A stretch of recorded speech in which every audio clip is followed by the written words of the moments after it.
ko gusto ikwento. Um, Start na. Ang aga ko gumising, 5:30, gising na ako. Excited.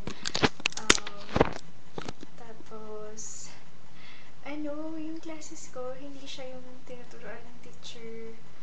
Online siya. Pwede siya gawin dito sa bahay. Tapos kanina, kasi meron kang kukunin na parang initial test. Tingnan kung ano yung alam mo na tungkol dun sa topic. Tapos, kasi 2 semesters ang American History. Yung first semester, natapos ko na siya kanina.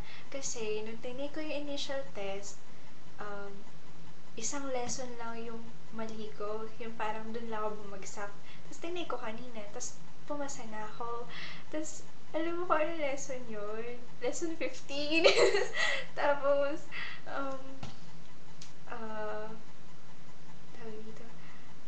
Tapos, yung dun naman sa second semester, nung tinake ko yung initial test doon, out of 15 lessons, isa lang yung natama ko kasi talaga naman wala pa akong alam tungkol sa American history. Tapos, siguro naman naiintindihan nila yun. Tapos, yung instructor namin, dalawa sila. Isang bading na puting Amerikano, tapos isang coach ng football na sobrang taba na itim.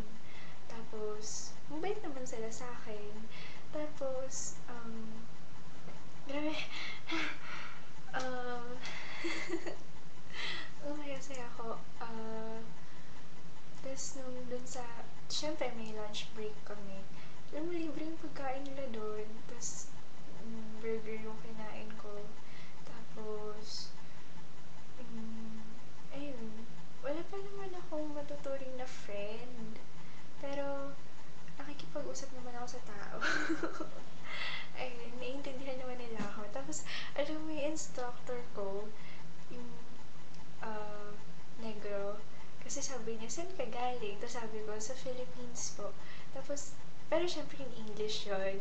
Tapos sabi niya, di fan ka ni Pacquiao? Sabi ko, Tapos sabi niya, siya daw kasi si Mayweather. Tapos nagulat ako, bakit, wala lang, kasi kilala niya si Pacquiao, natutuwa ako. Tapos, ano pa ba?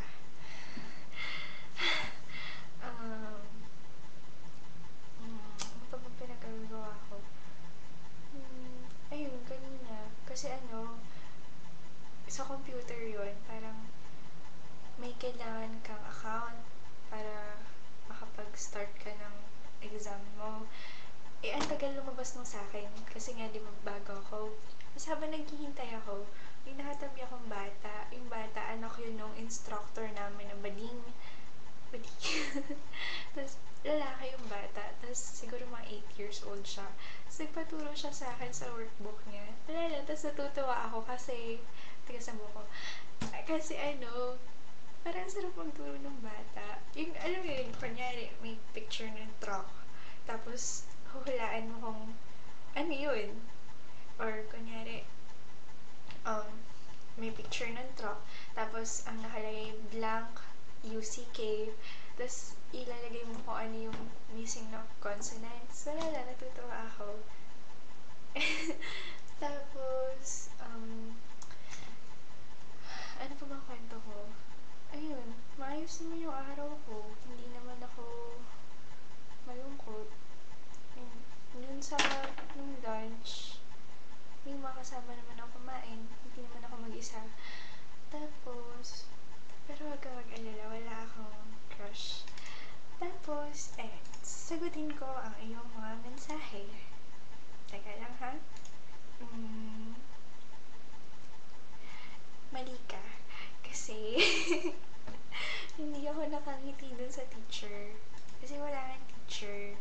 Tapos,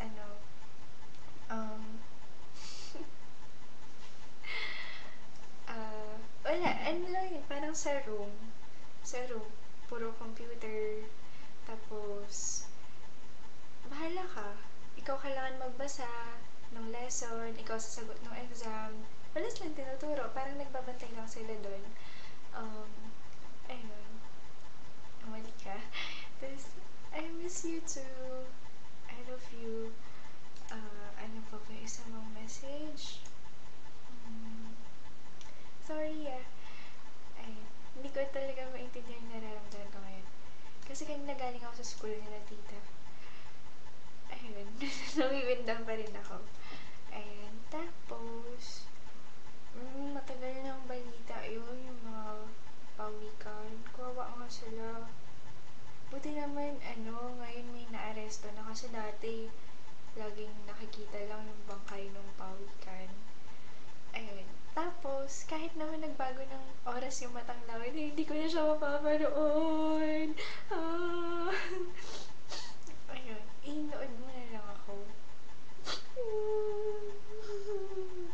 Ayun. Tapos, o nga, ayun, lapit na ng birthday ni ate.